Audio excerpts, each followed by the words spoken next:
Joe, we continue on these deep dives. Today we go to the national champion, the reigning defending national champion with the Michigan Wolverines. And look, I have gone back and forth a lot on this and a lot on them. We have actually talked about them a lot, considering in reference to how we talk about other teams. I will just say that there are things for me that are non-negotiables for any team.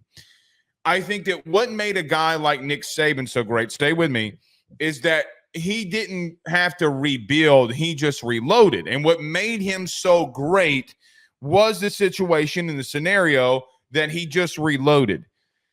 Joe, when I look at the Michigan Wolverines, whose over under win total is 8.5, I look at these games and say, yeah, I think that Michigan's going to be very competitive in that game, if they might not even win it. I can see them winning a lot of these games. The issue that I come to with the Michigan Wolverines, though, is that just how much does turnover bother you this season with a whole new staff? And look, Joe, we can make the argument, but you got to, your number one running back is gone. You got offensive line gone. And look, say what you want about J.J. McCarthy. He's not there anymore. There is a lot of turnover on this team that I just don't know that you can just put on the back burner and say, well, Michigan recruited really well. So you're getting to my thoughts on Michigan pretty effectively here. I actually, where the biggest talking point has been this offseason, where it's going to continue to be, is Alex Orji. And I actually don't think that is going to be the thing that holds them back if he's not as good as he needs to be for them to be competitive. Because last year, J.J. McCarthy, albeit made some important throws in some games, wasn't the reason why they moved the ball as successfully as they did. It was their offensive line.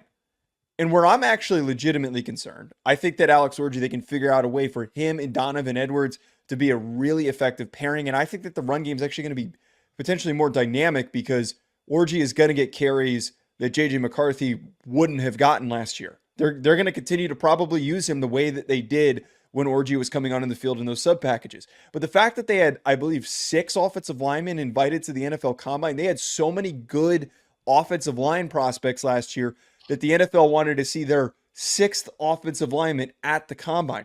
They had 13 draft picks. And just to put this into full context here for folks, is a little bit verbose for me to do this, but last draft, they had J.J. McCarthy, Chris Jenkins, Mike Sanderstill, Junior Colson, Blake Corum, Roman Wilson, Zach Sinter, A.J. Barner, Trevor Keegan, Michael Barrett, Ladarius Henderson, Jalen Harrell, and Cornelius Johnson.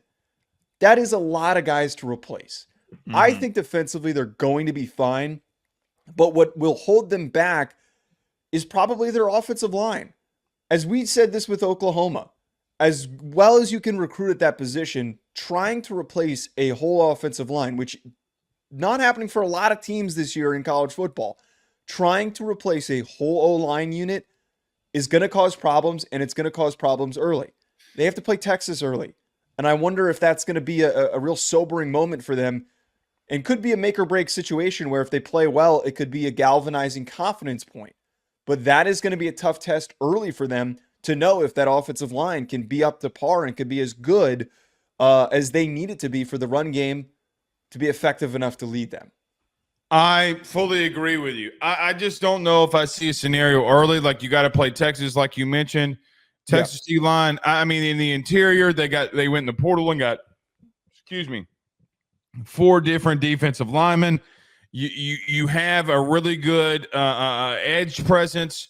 I mean, defensively, maybe their secondary, we'll have to see. They were in the hundreds last year, was Texas, and passing yards allowed. I agree with you, though, that Alex Orji, it comes down to that. Now, the O-line, I mean, and Joe, not to defend him, I mean, look, they're trying to figure out and get a cohesive unit up there just as much as he's learning the position and being the first-time starter. Which is a tough mix. Which is a very tough mix. So I look at them and say, I do think that they've developed and coached really well, but I've also seen head coaches, in scenarios where when a head coach has taken the position over for the head coach that he was under, look, Ryan Day is an example.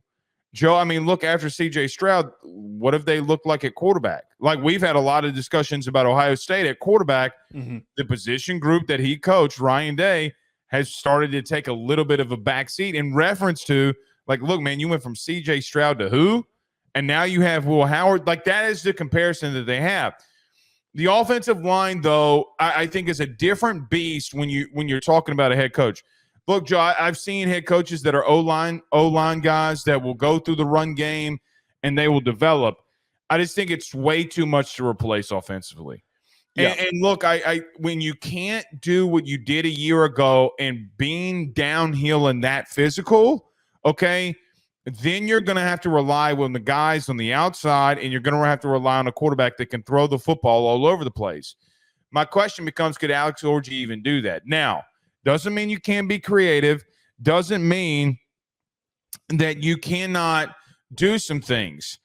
Joe, I just think that there's a question mark. Now, the biggest what if, Joe, is can they beat some of these teams that are on paper more talented than them? And look, I like Sherrone Moore. We talked about Sherrone Moore a lot, okay, when he was the head, or he was being announced that he was going to be the next head coach. Joe, he's going to have to learn on the job. And I understand a year ago that he was the interim head coach, but anybody can be an interim head coach for a team like that, okay? Like, I understand all that. But when it comes down to nut cutting time, he doesn't have the experience of being a head coach. And I got to be real with you. I don't know if like, who does he lean on? Is it Martindale? I mean, like, who on that staff is he going to lean on? I would say it'd be Martindale that he would lean on. Has college head coaching experience. So those are the questions that I have. Joe, I got to be honest, defensively, I have no issues, really. I mean, they might be – We're bringing in a defensive coordinator who's known for being extremely aggressive, and he's got. Well, take Martindale out of it. Take Martindale out of it. Why would we take him out of it? I think he's important for the. I know. For the conversation. Hold on 1 second, though. Okay. Take him out of the equation. Joe, on paper, there's not a. I mean, when you look at their defense, the talent there is unreal. So regardless. I mean, you're going to be able to do so. Joe, me and you could be their DC. So this is why this is important as we're talking about them. For anyone who's hoping this, and I'm sure that Ohio State fans are, the floor will not fall out at all at Michigan. It's not going to. They're not going to have a tumultuous down year. It's just not going to happen. For what you just said, they have potentially 2 first-round picks in Mason Graham and Will Johnson. And then they went and added Jayshon Barham, who's a linebacker from Maryland, who is a kid who caught my eye last year, a really good athlete who I think steps into that defense, and if he can work on a couple of things with his instincts, could be a really impactful player in that linebacking core that is starting fresh, replacing Junior Colson and Michael Barrett. So what you're talking about, they're going to blow their way through the back end of their schedule, the crappy teams on their schedule. They're going to blow their... They're going to beat up the crappy teams on their schedule. And I think that they're good enough to beat teams like USC, like Washington. But what it comes down to, and why I think that we're caught at this 9-3 inflection point, I don't know if they can beat Texas because it's so early on in the season when you've got so many new guys that you're trying to figure out offensively.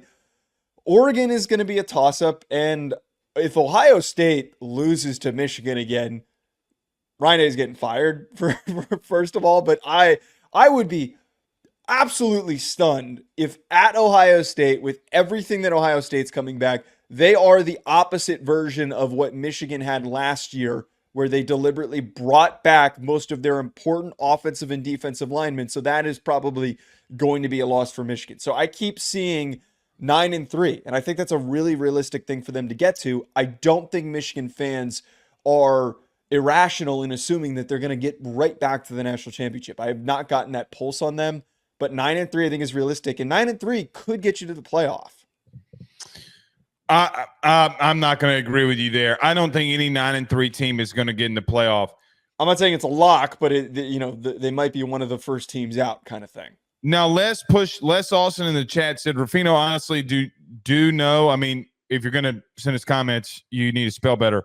But since Michigan's O-line depth, because last year you gave a lot of hot takes and Nate Crow at the end of the season. What hot takes? Joe, I'm going to disagree with you on one thing. I think there does come a situation where when you can't move the ball offensively, defense will get worse. Just by the numbers alone, because once you get you know what it could be? Can I tell you the way I envision it? Joe, it feels like Penn State. Remember last year when Penn State was really good defensively, but their offensive ineptitude, was so bad that the defense eventually broke. Are you 1,000% sure that you're sold on Alex Orji to move the football against any of these teams? But this is what I said earlier. I don't think Alex Orji needs to be more than average. I really don't. I think that their offensive line. I know that they're replacing a full. Then what? They're replacing a full offensive line unit, which is going to be tough for them. But they don't need him to throw the ball 25 plus times a game. They did that with JJ McCarthy last year, and they ran the ball really effectively. Donovan Edwards is a more dynamic and explosive athlete. But they got bailed out because they could. Joe, let's not misremember that they were in a game versus Penn State and ran the ball 30-something plus times in a row. Yeah, they're not. They're obviously not going to be able to do that, but they're going to be able to run the ball effectively enough where he doesn't need to step up and make huge third down throws. I am willing to bet he's not going to be called upon to do that. With that. In every big game that you mean to tell me that there's not going to be a critical third down that Alex Orji is not going to have to throw the ball against? Obviously, that there's those situations are going to arise, but it's not going to be contingent on them winning. They're going to vehemently their offensive line. My point, or not offensive line. My point is that their offense isn't going to completely collapse and fall apart. It's going to take a step back. Think it is, but Joe, you can't run the ball that much and 30 times to win the game. Joe, there's going to be critical. You know how I envision a game like Texas? They can't run the football, and Alex Orji, it's on his shoulders to get things going. So, yes, I do think that there are – Joe, are you 1,000% sold that Texas can't walk into Ann Arbor with the front seven that we saw them produce a year ago, which, Joe, a bunch of those kids are gone. A bunch of those kids – right now, if you the Joe, pulse on Texas – on the edge? They have Anthony Hill Jr., who's moving to linebacker. The big meaty guys in the middle that were important for them are gone. Joe, they went and got I think of the top 6, they got 4 of the top defensive linemen in the portal. I'm telling you right now, when we do the Texas preview, it's been a talking point that I have seen consistently a lot with Texas and in some of the pods that I've listened to from Texas folks that have said the biggest question mark on their roster is their defensive line. It's not the same defensive line. And so they got a bunch of average dudes compared to the behemoths that they had last year. Hold on. Let's act if you're right. Then you got to apply that same exact thing to Michigan. They have Mason Graham coming back. They have two of them. No, you have to apply the same thing on the offensive line. It's a bigger deal what Michigan is trying to recreate along the offensive line than what Texas is doing, because here's the truth. Texas reloaded and recruited better at that position to reload. And you came here about a month ago talking about how Alex Orji is not looking the part, and there's a lot of discussion. Joe, there's going to be critical parts in games. You cannot run the football with this unit, or we don't think that you can at the current moment. With this unit, Joe, we're talking about the 9-win mark. How do you get above that? You're going to have to be able to throw the football in today's league to get over that. They didn't need to do it last year, and what's being brought up in the comments is the really good point. What's being brought up in the comments is that their depth is better than we're giving them credit for. My only concern is that it's a whole new unit that needs to cohesively gel together. Okay, that's all my concern is. So you mean like Alabama did a year ago? They had 4 5-stars along their offensive line and didn't get better until they got a more cohesive unit. Offensive line is not a position that you can just say plug and play. You just provided a good example of why they could, by the end of the season, be in a much better rhythm, because they've got good, talented guys. They just haven't played. Sherrone, and you know what? They both lost to they both played Texas, and Alabama lost to them. But on one sideline, I had Saban, and the other one, I had Sherrone Moore. Yeah. Are we going to Sherrone act like the beginning of the season for Alabama, it wasn't an issue? It was an issue, and that's why I brought up the Okay. Texas game is probably going to be a game that they lose. But as I see the rest of the schedule come down the line, I could totally see them surprising Oregon. That's what I'm trying to get at. They're going to run the ball a lot better than you're giving credit for. And if Alex or if Jay, they were going to be anemic. You made it seem like that. If JJ Ow. McCarthy didn't have to throw the damn ball last year. Okay, say something where I compared them to be anemic and running the football. Please explain to me how I didn't say that, but you made it seem like that against Texas. Explain to me that how I did that. What did I say? I said you can't go into a game versus a defense or a team like Penn State and run the ball 30 times. You don't have the same offensive line. And there, Joe, here's the thing. I see I'm getting ridiculed by Michigan people in the comments. You don't fucking know either. There's the truth. Because when you have a 5-man unit that's getting replaced, there's not. By the way, you got absolutely abused in your spring game and running the football. Let's go talk about that too now. Let's not act like those things didn't happen. Because you're going up against one of the best defensive lines in the country. Like, of course they're going to get their asses kicked in the spring game. Joe, you cannot run the ball 30. You can't let Smiles. Obviously, they're not going to be able to run the ball 30 times. But I just don't think that. Said. Okay, I just don't think based off of you being able to run the football 30 times because your pretty preppy boy haired quarterback couldn't throw the football because he had an ankle injury. All I'm trying to say is I don't think that suddenly Alex Orji is going to be called on to do things that JJ McCarthy didn't do last year. I don't think anything's going to change. Every quarterback where you want to get, Joe, in the games that they want to win, I'm not talking about Rudy Putek that they have in week 6. When I'm talking, I don't know who they play in week 6. So okay, I hope it's not Oregon. Okay. All I am saying is that he's always going to be in those situations.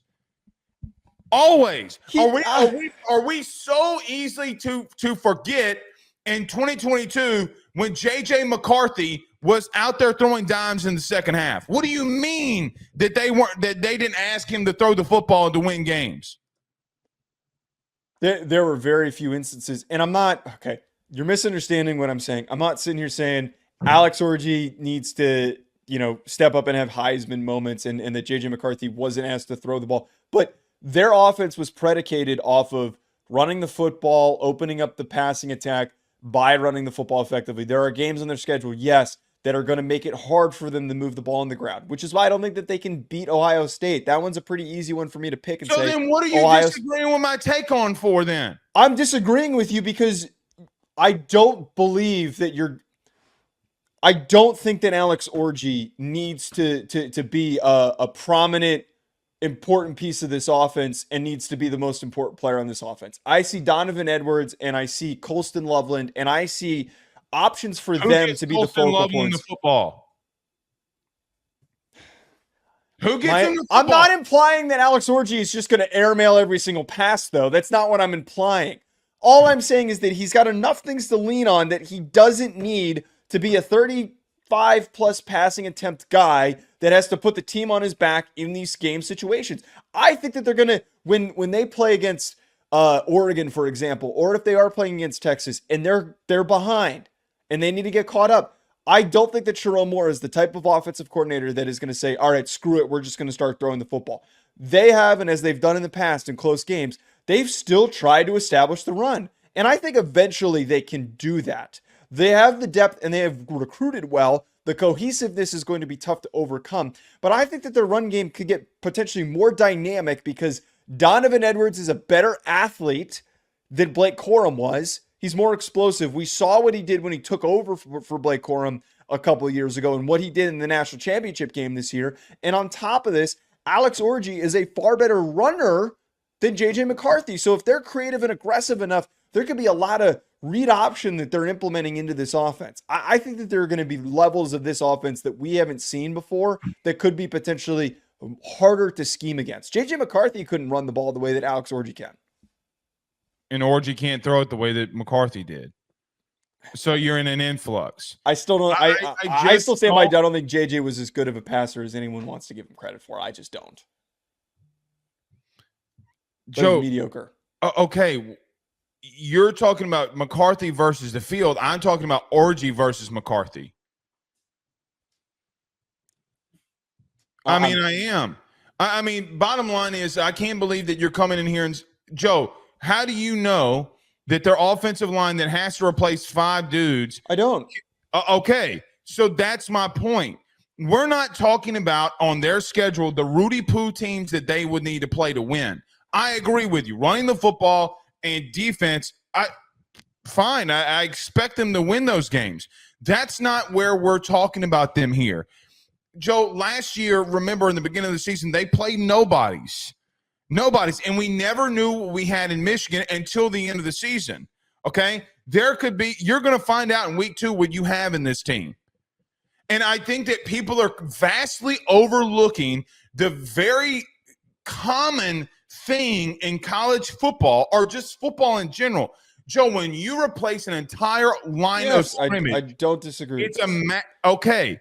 So I don't know with every bit of the turnover that they have had that they can. I don't know.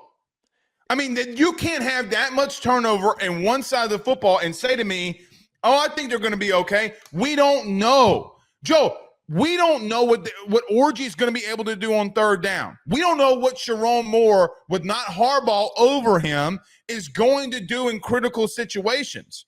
You know, I look at this and say, like, I've seen a lot of Michigan people saying, "Oh, well, we have the depth." Okay, cool, you have the depth. As someone who played the position religiously, Joe, it's going to take halfway through the season for them to get yes, I don't disagree with that. So I look at that. Who are the 2 big teams that they play halfway through their schedule? Oregon and Ohio State later on.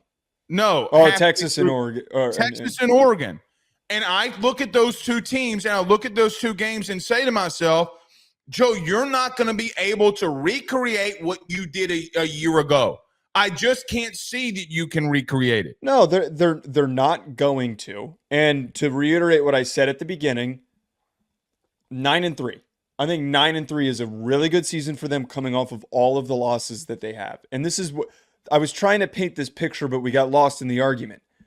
There is not a world for me that I think that we could, as many would hope for, as many Ohio State fans would hope for, that the floor falls out and Sherrone Moore falls in his face. I don't think that happens at all, and I think that he's a great coach, and that 9-3 is an easily accomplishable thing for them because they're vastly better than the middle to back end of the quality of teams on their schedule that are not great in the Big Ten.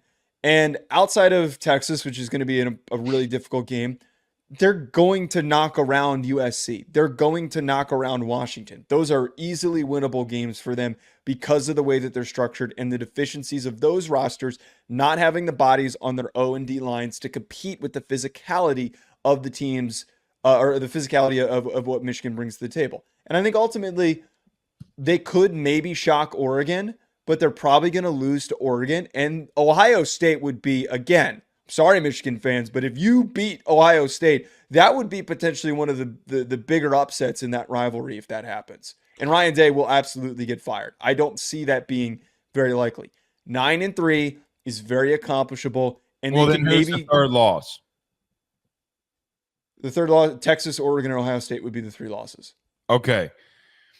Here's the thing that I look at them, though, too. At Washington, at Illinois. October 5th, and then they have a bye week, and then October the 19th.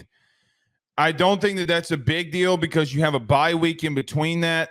But, Joe, there does come a part in that stretch with SC, Minnesota, and Washington that, Joe, I got to be honest. I think that people are looking at Michigan and saying to themselves, okay, there's not any room that they could have a hiccup in any one of those games. I will remind you, Michigan fans, Harbaugh had that same situation too in the beginning of his career against teams where he had losses that he had no business or teams that he lost to that they had no business to. Joe, I mean, there was only really one season with Harbaugh where they had losses. There were multiple. There were multiple that he had. The Shea Patterson era, they lost games that they had no business losing. But, Joe, we were talking about the 8.5, 9 win total. I mean, maybe they don't slip up anywhere else, but I don't think that they have the talent offensively. And I think there's been way too much turnover for them to be able to beat Texas, like you mentioned, Ohio State, and Oregon, like you mentioned. Those are the three games. So what are we saying about Michigan at the current moment?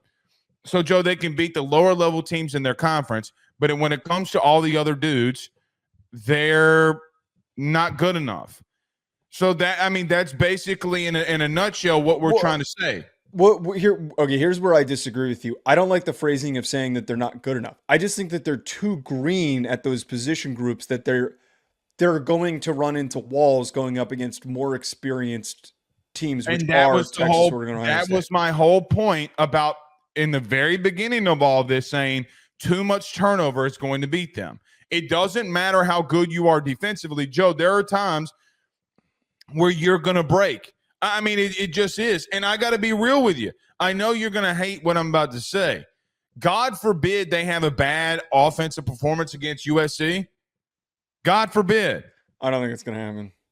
Who on that defensive line is going to slip? Sure. I don't disagree. I think that they beat SC. I'm not disagreeing with you. Uh-huh.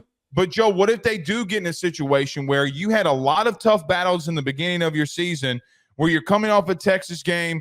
Maybe you do have injury. Maybe you don't. I mean, but it was a tough game. I mean, Joe, what if Texas exposes something that Lincoln Riley can exploit? Right? Like, what if there is something on another boundary that they can exploit? I'm just making up scenarios at the current moment. I'm just saying it's not always easy. It's not going to be easy. No season is easy. But I just when that was my whole point in reference to when you had that much Joe, you had a first-round quarterback. You had a running back that got drafted. Your entire offensive line's gone. Their leading receiver's gone. I mean, Joe, let me ask you this question before we move on. If I came to you and said, let me explain them all one side of the football. They're replacing a first-round quarterback. Their entire offensive line's gone. Their leading rusher's gone. Their leading receiver's gone. What would you say off the top? What's their depth like? Okay, outside of the depth, because they haven't recruited like everybody else is recruited. They just haven't. They haven't recruited.